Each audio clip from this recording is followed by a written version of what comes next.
오늘 우리는 대림절 두 번째 주일을 함께 보내고 있습니다. 대림절은 메시아를 기다리는 절기입니다. 유대인들은 메시아를 기대했습니다. 힘들고 지친 그들의 삶 가운데에 메시아가 오셔서 그들의 삶을 구원해 줄 것을 기대하고 있었습니다. 이스라엘 사람들은 이 메시아를 기대할 때에 그냥 기대한 것이 아닙니다. 오면 좋고 안 오면 어쩔 수 없고 이것이 아니라 그들은 정말 사모하는 마음으로, 그들의 삶이 너무 힘들었기 때문에 그들은 정말 사모하는 마음으로 메시아를 기다렸습니다. 지난 주간 한국 축구가 놀라운 일을 해냈습니다. 많은 사람들은 이기지 못할 것이다라고 생각했습니다. 하지만 또 다른 사람들은 이길 것이다라고 하는 그 기대감을 가지고 있었습니다. 이길 수 있다라고 하는 이 기대감 덕분인지 어쨌든 한국 축구가 16강에 진출했습니다. 그런데 보통 대부분의 사람들이 당연히 16강에 진출할 수 있다라고 생각했던 그 나라들이 탈락을 합니다. 물론 실력이 좋아진 면도 있지만 저는 실력 외에 축구 경기에 임하는 사람들의 자세 또한 많은 부분을 차지했다라고 생각을 합니다. 우리는 당연히 실력이 있으니까 이쯤이야 쉽게 이기겠지라고 하는 이 생각들. 그래서 우리는 월드컵 초반에 놀라운 것을 경험했습니다. 우승 후보국이라고 하는 그 나라가 한 나라에 지는 것을 목격했습니다. 그 이후에 그 나라는 정신을 바짝 차리고 게임에 임했을 것입니다. 당연히 이길 것이다라고 생각하는 사람과 꼭 이겨야 된다라고 생각하는 사람이 붙게 되면 그 결과는 장담할 수가 없는 것 같습니다. 포르투갈하고 한국하고 게임을 했습니다. 우리는 당연히 올라가야 된다라고 생각하는 사람이 많지 않습니다. 대부분의 많은 사람은 당연히 포르투갈이 이기겠지. 저도 포르투갈이 이길 줄 알았습니다. 왜냐하면 객관적인 전력이 차이가 있기 때문에 그렇습니다. 하지만 더 간절한 사람은 한 발짝 더 뛰었습니다. 결국 후반 추가 시간에 놀라운 일이 벌어지고 말았습니다. 사람들은 한국 축구가 포르투갈을 이겼기 때문에 기뻐했습니다. 그런데 우리가 그 나라를 이겼다라고 해서 끝난 것이 아니었습니다. 같은 시간대에 다른 곳에서 펼쳐진 그 경기의 결과에 따라서 또 달라지는 것이 우리의 상황이었습니다. 여러분, 그때 여러분의 심정은 어떻습니까? 우리가 이겼으니 됐다라고 두 손 놓고 있었습니까? 아니면 상대방 경기의 결과를 초조하게 기다리고 있었습니까? 아마도 대한민국 사람이라면 상대방의 경기를 초조하게 기다리고 있었을 것입니다. 그 추가 시간이 왜 이렇게 긴지 축구 선수들도 길게 느꼈겠지만 저 역시 그 시간을 길게 느꼈습니다. 똑같은 60초인데 그때 당시에 느끼는 이 60초는 60초가 아니라 한 3, 4분 정도 되는 그런 느낌이었습니다. 우리가 16강에 올라가기를 기대했습니다. 왜냐하면 우리가 포르투갈을 이겼기 때문에 상대방의 결과에 따라서 우리가 올라갈 수 있기 때문에 우리는 그 결과를 기대했습니다. 한국전이 끝나고 한국 축구 선수들은 기뻐했습니다. 한국 국민들도 기뻐했습니다. 그런데 여러분 보십시다. 그때 기뻐했던 감정과 동시간대에 열렸던 다른 나라의 결과를 보고 느꼈던 그 기쁨의 감정과 저는 다르다고 봅니다. 그때의 감정은 이전의 감정보다 더 배가 되었습니다. 단순히 우리가 포르투갈이라고 나라를 축구를 통해서 이겼다는 이 감정보다는 상대방의 결과로 인해서 느꼈던 그 감정이 훨씬 컸었습니다. 더 기대했고 그렇기 때문에 더 기쁨이 더 배가 된 것 같습니다. 이렇게 우리가 누군가를 어떤 결과를 기대할 때에 기대치에 따라서 우리의 마음은 바뀔 수밖에 없습니다. 우리는 하나님을 믿는 사람들입니다. 우리는 우리 주님이 다시 오실 것을 기대하는 사람들입니다. 그런데 그 기대를 어떤 마음을 가지고 기대하고 있느냐? 언젠가 오시겠지 뭐. 이렇게 기대하고 있는지, 아니면 정말 하나님께서 오셔서 우리를 건져주실 것을 간절한 마음으로 기대하고 있는지, 우리가 하나님을 만날 때에 그 기대가, 그 기쁨이 배가가 되기 위해서는 우리는 정말 간절히 하나님을 기다려야 합니다. 그때 비로소 우리는 하나님을 만난 그 기쁨이 배가 될 수가 있습니다.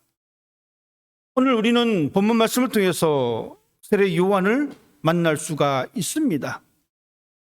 사람들이 세례 요한에게 왜 열광했냐면 이스라엘 나라에 하나님의 예언자의 명맥이 끊겼습니다.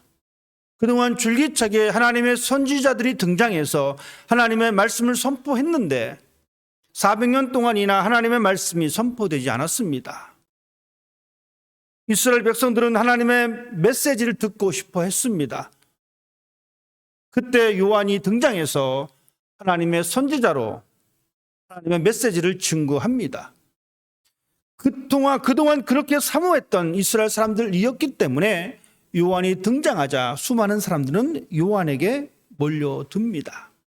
그래서 요한을 통해서 주시는 하나님의 메시지를 듣기를 원했습니다. 요한이 태어났습니다. 요한은 선지자 가문에서 태어난 사람입니다. 요한의 어머니와 마리아가 서로 왕래하는 그런 친족 관계입니다. 이런 관계 속에서 요한이 하나님의 말씀을 증거합니다. 성경에 기록된 이 긴 침묵의 시간을 끝낸 사람이 요한입니다. 요한은 이 사역을 감당하기에 앞서서 광야에서 생활한 사람입니다.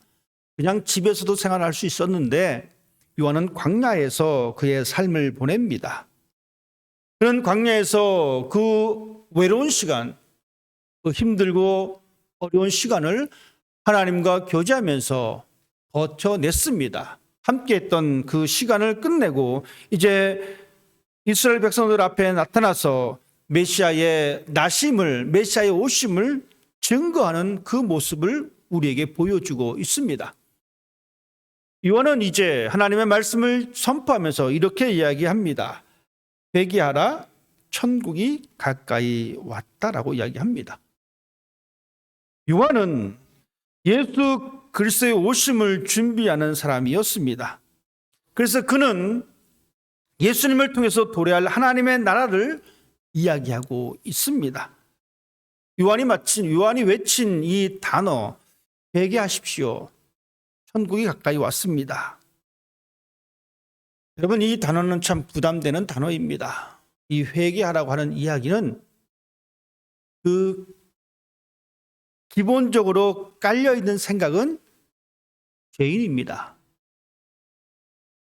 제가 여러분에게 매주마다 회개하십시오라고 이야기하면 그것을 달갑게 들을 사람이 그렇게 많지 않은 것 같습니다. 아니, 저 양반은 맨날 회개하라고 그러면 나는 맨날 죄인이란 얘기인데 참 부담되는 단어입니다. 하지만 요한은 이 단어를 사용하고 있습니다. 회개하십시오라고 이야기하고 있습니다. 우리는 이 요한이 왜 회개를 선포했는지, 그리고 우리는 무엇을 회개해야 하는지, 그 회개랑 예수님을 기다리는 것이 무슨 상관관계가 있는지 우리는 다시 한번 생각해 볼 필요가 있습니다. 요한은 백성들에게 회개하라라고 말했기 때문에 결국 그는 사람들에게 미움을 받습니다. 지금도 마찬가지입니다. 제가 매일같이 여러분이 부담되는 단어를 사용해서 회개하십시오, 헌금을 하십시오, 봉사하십시오, 매주같이 이렇게 이야기한다면 그나마 제가 가지고 있는 이 인기는 아마 많이 사라지지 않을까 생각을 합니다. 요한이 그랬습니다. 요한은 백성들에게, 사람들에게 가차없이 그러한 표현을 쓰고 있습니다. 오늘 성경에 보니까 아예 요한은 심한 말을 합니다. 독사의 자식들아. 즉 이 말은 이 사탄들아라는 이야기입니다. 이 못된 사람들아 회개해라. 이 못된 사람들아 봉사해라. 이 못된 사람들아 헌금해라. 여러분 이 말을 좋아할 사람이 누가 있겠습니까? 제가 만약에 다른 어떤 교회를 다니는데 강단에서 매일같이 그 소리를 듣는다면 저도 어쩌면 그래 내가 교회를 옮겨야지 라고 할지도 모릅니다. 그 정도로 부담되는 단어입니다. 그래서 요한은 사람들에게 비난을 받기도 했고 특별히 정치 지도자들에게 수많은 비난을 받았습니다. 하지만 요한은 그 길을 포기하지 않았습니다. 그는 자신의 목숨이 위태로움에도 불구하고 하나님께서 주신 이 메시지를 분명히 선포하고 있습니다. 결국 그는 목이 잘려서 죽는 끔찍한 종말을 맞이했습니다. 이렇듯 우리는 요한의 삶을 보면서 요한은 선구자적인 삶을 살았습니다. 우리는 기억해야 합니다. 우리 주님의 오심을 기다리는 사람들은 이런 자세로 삶을 살아가야 합니다. 요한은 선구자적인 삶을 살았고 그는 비난의 대상이 된 삶을 살았습니다. 그는 외로운 길을 걸었던 사람입니다. 예수 그리스도의 진리를 따라가는 그 삶을 살아갈 때에 때로는 우리를 향한 비난이 있습니다. 왜 당신만 잘난 체 하느냐라고 이야기합니다. 그냥 둥글둥글하게 살지 뭐가 그렇게 잘났다고 그렇게 깨끗한 척 하느냐라고 비난할 때도 있습니다. 여러분 그 말을 계속 듣다 보면 우리의 마음이 참 흔들릴 때가 많이 있습니다. 그래 나도 뭐 둥글둥글하게 살지 뭐 대충 남들 하는 것처럼 하면서 살지 뭐 라고 생각이 들 때가 있습니다. 하지만 기억하십시다. 주의 길을 예비를 하기를 선포했던 요한은 선구자적인 삶을 살았고 그의 삶은 외로운 길이었습니다. 힘든 길이었습니다. 하지만 그는 그 길을 포기하지 않았습니다. 선구자적으로 산다는 것은 이런 비난의 대상입니다. 여러분 교회마다 없는 악기가 없습니다. 교회마다 악기가 있는데 중에 가장 대표적인 악기가 피아노입니다. 여러분 이 피아노는 교회에 처음에 들어오지 못했습니다. 이 피아노가 세속적인 악기라고 해서 교회에서 피아노가 연주되는 것을 허락하지 않았습니다. 19세기까지입니다. 그렇게 오래된 시간이 아닙니다. 그런데 이 교회가 피아노를 받아들입니다. 한국 교회도 마찬가지입니다. 80년대까지 교회에서 기타를 치고 노래를 부른다? 여러분 나이 드신 분들 한국 교회 여러분 생각하실 겁니다. 교회에서 기타를 치고 노래를 부른다? 나이 드신 장로님들이 다 반대를 하셨습니다. 어디 경건하지 못하게 교회에서 기타를 치고 노래를 불러? 여러분 지금 어떻습니까? 그때 당시 기타 치고 노래 불렀던 사람들은 많은 비난의 대상이 되었지만 그럼에도 불구하고 이 하나님께 주신 악기를 통해서 찬양을 하려고 했던 사람들은 그 비난을 감수해 가면서 그것을 계속 했습니다. 지금 어떻게 되었습니까? 교회에서 기타 치고 찬양 안 하는 교회를 별로 들은 적이 없습니다. 처음 길을 걷는 것은 힘듭니다. 하지만 그 길을 계속 걷다 보면 결국 많은 사람들이 함께 유익을 누릴 수 있는 것으로 가게 됩니다. 우리가 하나님의 사람으로 살아갑니다. 요한이 사람들에게 회개하라고 외쳤을 때에 수많은 사람들은 그의 생명을 위협했습니다. 하지만 끝까지 요한은 그 길을 걸어갔습니다. 결국 많은 사람들이 회개를 했고 많은 사람들이 예수 그리스도를 받아들이게 됩니다. 우리의 삶도 그렇게 변해야 합니다. 많은 사람들이 우리를 향해서 왜 당신만 잘난 척 하느냐라고 비아냥거리고 수군거린다 할지라도 우리는 우리가 걸어가고 있는 이 십자가의 길을 포기하지 않아야 합니다. 때로는 것이 힘들고 어렵다 할지라도. 우리는 요한처럼 선구자적인 삶을 살아가는 사람이 되어야 합니다. 400년 동안 하나님의 말씀이 선포되지 않았던 그 당시에 요한이 등장합니다. 요한은 그의 등장을 마태는 이렇게 기록해 주고 있습니다. 2절의 3절의 말씀입니다. 그는 선지자 이사야를 통하여 말씀하신 자라. 즉 요한의 등장은 선지자 이사야를 통해서 미리 그 전에 약속되어진 사건이다라고 성경은 이야기해 주고 있습니다. 즉 요한의 등장은 하나님의 말씀의 예언이 성취되는 순간입니다. 30년 전에 한 약속이 아닙니다. 100년 전에 한 약속이 아닙니다. 700년 전의 약속입니다. 하나님께서 그 약속을 이스라엘 사람들에게 보여주셨습니다. 하나님의 말씀은 반드시 성취됩니다. 다시 오신다라고 말씀하신 우리 주님은 반드시 다시 오십니다. 이것은 시간의 문제입니다. 시간의 문제이기 때문에 우리는 이 약속을 기다려야 합니다. 하지만 우리는 하나님의 약속의 기다림에 익숙하지 않습니다. 우리의 삶의 모습이 그렇습니다. 기다림에 익숙하지 않습니다.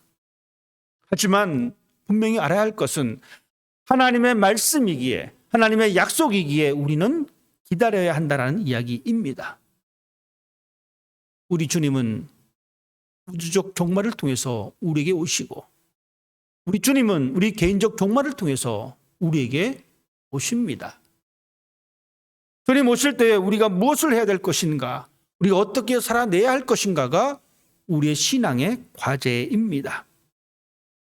요한은 와서 그가 한 그 일을 우리에게 설명해 주고 있습니다. 그는 사람들에게 세례를 베풀어 주셨습니다. 그는 주님의 길을 예비했습니다. 주님의 길을 준비했습니다. 주님이 오시도록 그 길을 닦았다라는 이야기입니다. 그러면 우리는 어떻게 해야 합니까? 우리에게도 주님은 오십니다. 우리도 주님의 길을 준비해야 합니다. 그 길을 닦아야 합니다. 요한은 말합니다. 회개하라, 천국이 가까이 왔느니라. 우리가 주님의 길을 예비하는 방법은 회개입니다. 회개는 돌아서는 것입니다. 그동안 내 입술 가운데에 많이 나왔던 이 거짓말에서 돌아서야 합니다. 그동안 내가 했던 도둑질에서 돌아서야 합니다. 그동안 내가 다른 사람을 험담했던 그 자리에서 우리는 이제 돌아서야 합니다. 내가 당한 것, 내가 갚아줘야 되겠다라고 결심했던 그 보복하는 그 마음에서 돌아서야 합니다. 이것이 바로 주님의 오심을 기다리는 사람의 모습입니다. 요한은 이 회개하라, 천국이 가까워왔다는 말 유대 사람들에게 선포했습니다.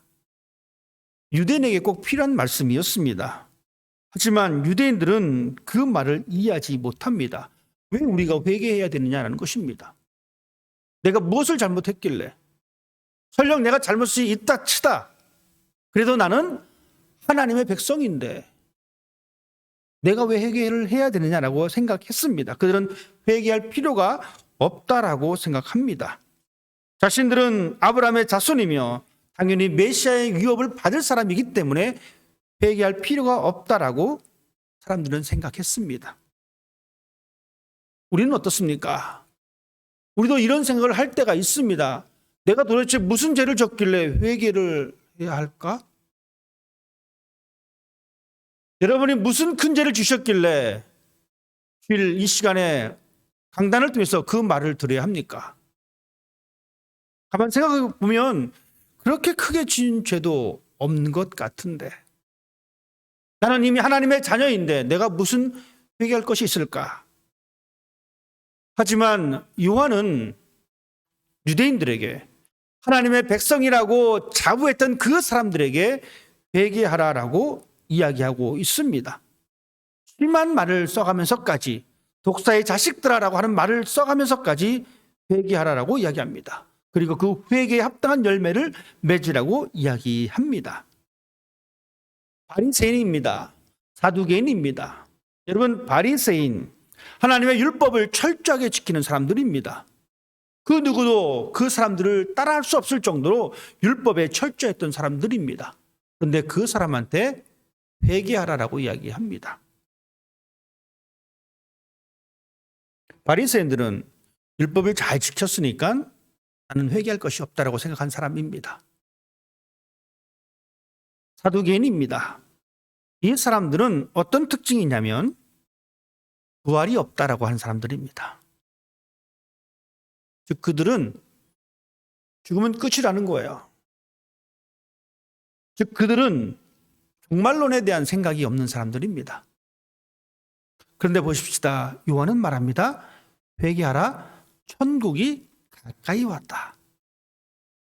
즉 미래가 가까이 왔다라고 이야기합니다. 이 바리새인들과 이 사두개인들은 자신의 행위를 통해서 깨끗하기 때문에 회개할 것이 없다라고 생각했습니다. 우리도 가끔 그런 착각을 할 때가 있습니다.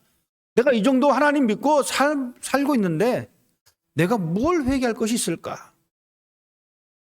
내가 그렇게 크게 잘못한 것이 없는데. 하지만 기억하십시다. 하나님께서는 우리들에게 이 요한을 통해서 말씀하십니다. 천국을 기다리는 사람은 돌아서야 된다는 것. 하나님과 점점 멀어져가는 이 모든 행위로부터 우리는 돌아서야 된다는 것.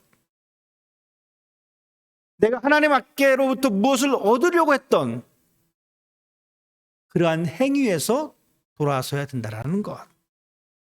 내가 다른 사람들을 비방하고 비난했던 것들로부터 돌아서야 된다는 것.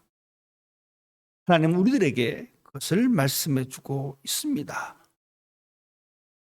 요한의 외침은 결코 헛되지 않았습니다. 즉 우리의 행동도 헛되지 않을 것입니다. 우리가 하나님 앞에 회개하는 이 모든 고백과 행위들은 결단코 헛되지 않습니다. 요한은 광야에서 회개하십시오. 천국이 가까이 왔습니다라고 선포했습니다. 물론 그 중에 듣는 사람도 있고 듣지 않은 사람도 있었을 것입니다. 하지만 분명한 것은 듣는 사람이 있습니다. 우리가 그리스도의 자녀로서 우리 속에 그리스도의 빛이 존재합니다. 우리 모두는 누군가의 빛이 됩니다. 왜냐하면 이것이 바로 하나님께서 우리를 부르신 목적이기 때문에 그렇습니다. 우리가 진리대로 살아가게 되면 그 길이 외롭고 좁은 길이지만 진리대로 살게 되면 반드시 그 결과가 존재합니다. 누군가 그 빛을 보고 그 빛으로 다가옵니다. 1866년 조선의 대동강에 있었던 사건입니다. 제네럴 서머너가 이 대동강에 무역을 빌미로 배가 들어옵니다. 그런데 그 배에 타고 있었던 한 사람, 선교사 토마스 선교사입니다. 이 사람은 영국 사람으로 중국에서 선교를 하다가 그 아내가 죽게 됩니다. 그 임신한 상태에서 유산이 되고 그 아내가 죽게 됩니다. 이 토마스는 그 현장에 있지 않았습니다. 선교한다고 다른 곳에 가 있다가 집에 돌아오니까 그 사건을 목격합니다. 그는 크게 실망하고 선교사 일을 중간에 포기합니다. 하나님, 내가 이렇게 선교하러 왔는데 어떻게 나에게 이런 큰 시련을 주십니까? 그래서 그는 그 선교 일을 접고 통역관으로서 중국에서 일을 하고 있다가 한국에 선교에 사람이 필요하다는 얘기를 듣게 되고 그 마음이 다시 움직입니다. 그래서 그는 1866년에 제네럴 서머너를 타고 대동강에 들어옵니다. 그런데 이 대동강에 들어와서 땅에 발도 붙이기 전에 공격을 받고 그 배가 불타 없어집니다. 그리고 그 현장에서 이 토마스 선교사도 죽임을 당합니다. 그런데 이때 죽을 때 토마스 선교사가 그냥 죽지 않고 그가 가지고 왔던 이 성경책을 사람들한테 던져줍니다. 이 책을 던지면서 예수를 믿으라고 이야기합니다. 그 중에 몇 사람이 이 성경책을 소유하게 됩니다. 기록에 의하면 외국인이 조선 땅에 들어왔습니다. 신기한 광경입니다. 조선 수군이 그들을 공격하고 그들의 배가 불타자 사람들이 구경하러 나왔는데 그 구경꾼 중에 이 최치량이라고 하는 사람이 있습니다. 이 사람이 이 성경책을 던진 것을 받습니다. 받고 집에 가서 이 성경책을 읽습니다. 그런데 이 사람뿐만 아니라 또 다른 사람이 있는데 박영석이라는 사람이 있습니다. 박영식이라는 사람이 있습니다. 이 사람도 이 성경책을 이렇게 그 대동강 강변에서 성경책을 얻어왔습니다. 집에 와서 보니까 이 성경책 질이 너무 좋은 거예요. 이것을 한 장씩 한씩 찢어가지고 집에 벽지로 다 바릅니다. 훗날에 이 김치량이라고 하는 사람이 이 박영식이라는 사람의 집을 구입을 합니다. 그것을 여관으로 만듭니다. 그런데 놀라운 일이 벌어집니다. 이 여관에 누가 도착하게 되냐면 한국 선교사님 가운데 한 분인 마포 삼열 목사님이 그 집을 방문합니다. 그 집에 묵게 됩니다. 근데 그 집에서 보니까 이 성경책이 이게 벽지처럼 벽에 붙어져 있는 거예요. 그래서 그것을 보면서 그곳 사람들과 함께 모여서 성경을 공부합니다. 그리고 그곳에 교회를 세우게 됩니다. 그 교회가 바로 평양의 장대현 교회입니다. 이 평양의 장대현 교회가 왜 유명하냐면 평양 대부흥운동의 시작점이 바로 장대현 교회입니다. 즉 한국 기독교의 불꽃이 타오른 곳이 평양의 장대현 교회입니다. 여러분 보십시다. 28살의 젊은 선교사가 미처 한국 땅을 밟지 못하고 복음을 증거하지 못했지만 그가 던진 몇 권의 성경책이 한국교회를 세울 수 있는 놀라운 시작점이 되었습니다. 복음은 사라지는 메아리가 아닙니다. 우리 안에 있는 복음의 빛은 사라지는 메아리가 아닙니다. 누군가는 그것을 발견하고 누군가는 그 불을 받게 됩니다. 누군가는 그 진리 안에 들어오게 됩니다. 요한이 광야에서 메뚜기와 석청을 먹으면서까지 복음을 증거하고 회개를 선포했던 그 결과가 사람들로 말미암아 예수 그리스도를 만날 수 있는 놀라운 연결고리가 됐다는 사실을 여러분 기억하십시다. 우리의 역할이 그렇습니다. 우리는 하나님의 자녀가 되었습니다. 우리가 살아가는 삶의 모든 형태들은 그냥 사라져버리는 것이 아닙니다. 그렇기 때문에 우리는 책임감 있게 살아가는 사람이 되어야 합니다. 주님의 길을 준비하는 우리가 가는 그 길이 좁은 길이다 할지라도, 그 길이 외로운 길이다 할지라도 우리가 그 길을 걸어간다면 우리가 걸어가는 그 모습을 보고 하나님께로 돌아오는 사람들이 반드시 있습니다. 그렇기 때문에 우리는 하나님 앞에서 조금 더 경건하고 정결하게 사는 삶을 살아가야 합니다. 비난과 비방의 목소리를 내는 것이 아니라 이해와 용서의 목소리를 낼 줄 아는 사람이 되어야 합니다. 내 유익만 챙기고 내 이익만 세우는 사람이 되는 것이 아니라 때로는 나를 희생해서 다른 사람의 유익을 챙길 줄 아는 사람이 될 때에 하나님께서는 하나님의 구원을 우리 모두에게 허락해 주십니다. 주의 길을 준비한 요한처럼 주의 길을 준비하는 여러분의 삶이 되시기를 바랍니다. 하나님은 우리 모두가 세례자 요한이 되기를 원하십니다. 대단히 크고 많은 일을 하지 않는다 할지라도 우리의 삶의 자리에서 요한처럼 그 삶을 살아내고 요한처럼 하나님을 선포할 수 있는 여러분 되시기를 주님의 이름으로 부탁을 드립니다. 기도하겠습니다. 아버지 하나님, 요한은 이 땅에 하나님의 말씀을 선포합니다. 회개하라, 천국이 가까이 왔느니라. 내 뒤에 오시는 이는 나보다 능력이 강하시다. 그는 예수 그리스도의 오심을 준비한 사람입니다. 그의 삶이 힘들고 어려웠지만 그는 그 길을 포기하지 않았습니다. 하나님, 우리의 삶도 이러한 삶이 되기를 원합니다.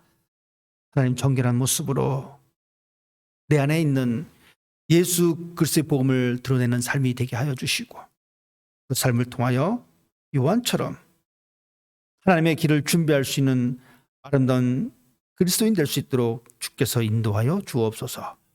예수님의 이름으로 기도드립니다. 아멘. 찬송가 251장 함께 찬양드리겠습니다.